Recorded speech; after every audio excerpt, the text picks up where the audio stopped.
Today I'm going to show you how to install the center post or side post in the CleverClosetRod application. First thing you're going to want to do is put the two ends that splice together, or the post with 4 holes in it, towards the center. We're going to want to bolt these two together using the splice plates provided. The long splice plates are the front and back of your post. You're going to want put the nuts towards the back of the post. This is very important for clearance issues when you install the center post or side post into your closet.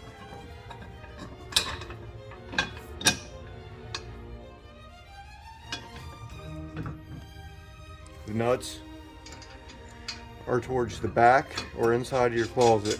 This will face the same way as the bottom post. Next, we're going to want to put the side splice plates on. This doesn't matter. It just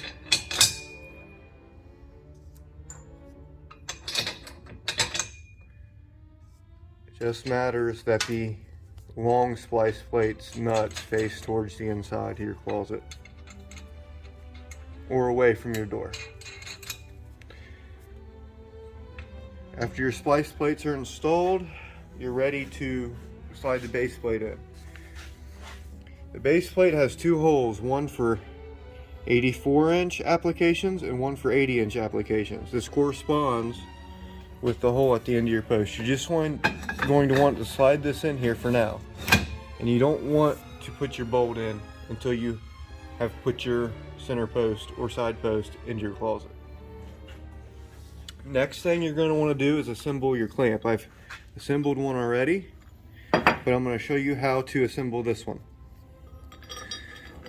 The first thing you'll do is put your elevator bolts through the inside of your clamp. The next thing you're going to want to do is put your nuts on them. We'll install the bracket later, but this just makes it a little easier to deal with.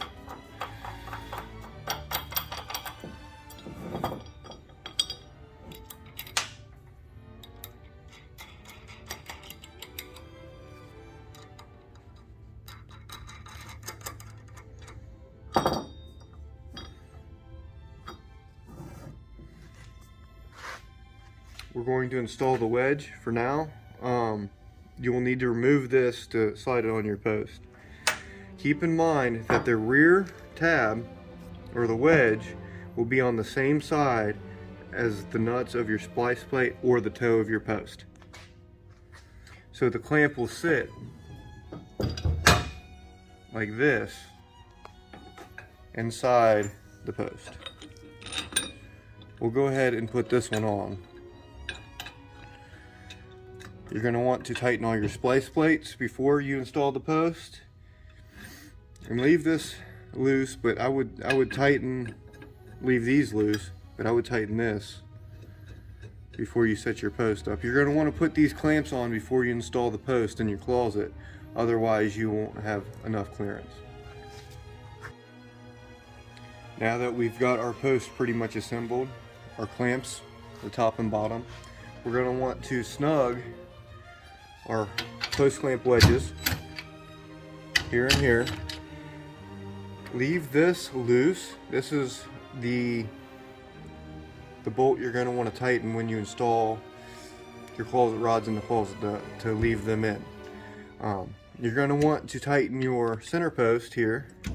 You always tighten the bolts and not the nuts. They are lock nuts.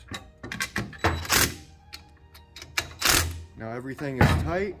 Top and bottom of the post are still loose. It's time to install the post into the closet. Now that you have your post assembled, you're going to want to mark out where you want your top post to be.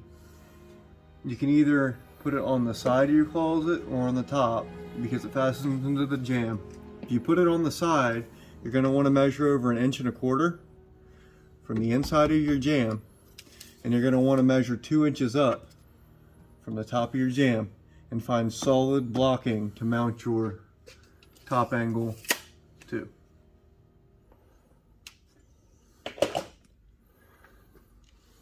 Now that we've marked our top angle and center line where we want our top angle to be fastened, you're going to want to bolt our top angle to the top plate.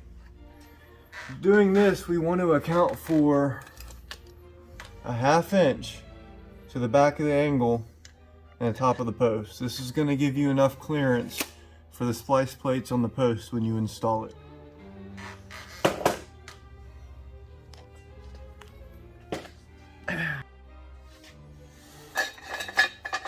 Slip the bottom of your post in, loosely hold it with the top post mounted. You want to slip the post on top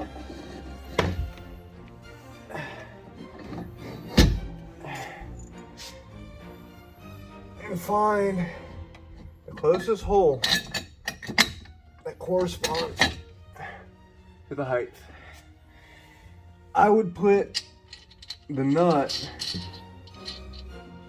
on the inside of the closet so the threads don't stick out, but if you're using it for a center post, it will stick out on one side or the other.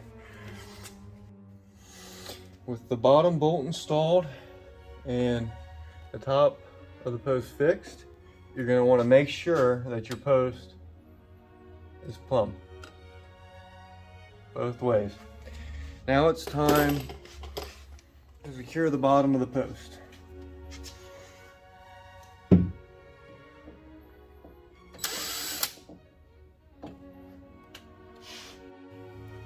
With your post secured, it's time to install your bracket. We plumbed our post, so we shouldn't need to use a shim washer on the top or bottom, but one is provided, so if you need to shim it out one way or another, you can slip it back there. We're not going to use that.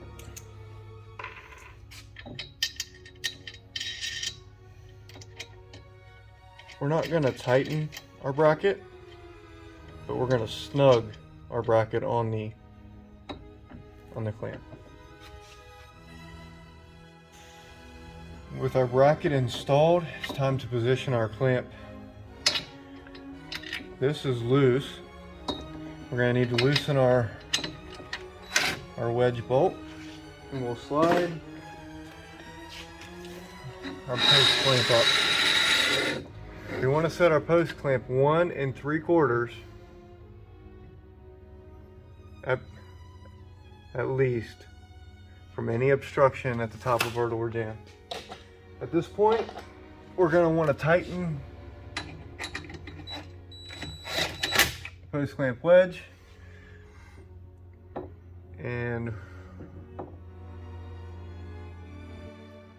with your post clamp set, you're going to want to plumb your bracket. This looks good. You need to snug your bolts in the bracket. And now you're going to want to snug your clamp. This is what tightens up your clamp on the post. With your top clamp set, it's time to take into account your second clamp if you need one. These can be adjusted to any height you need. For this application, we're going to bring it up to center. Tighten our set screw a little bit. You can use these clamps in the center of your closet and put arms on this side. This is a side mount, so we're not going to utilize these bolts. With your post secure and your clamps in place, now you can put these clamps at any height you'd like. For our purposes, we measured 1 3/4 inches from the jamb at the top and center mounted this one on the post. You can put them any height you want and adjust them to your desired need. For assembly of the arms and installation, refer to your jam mount video. It is the same.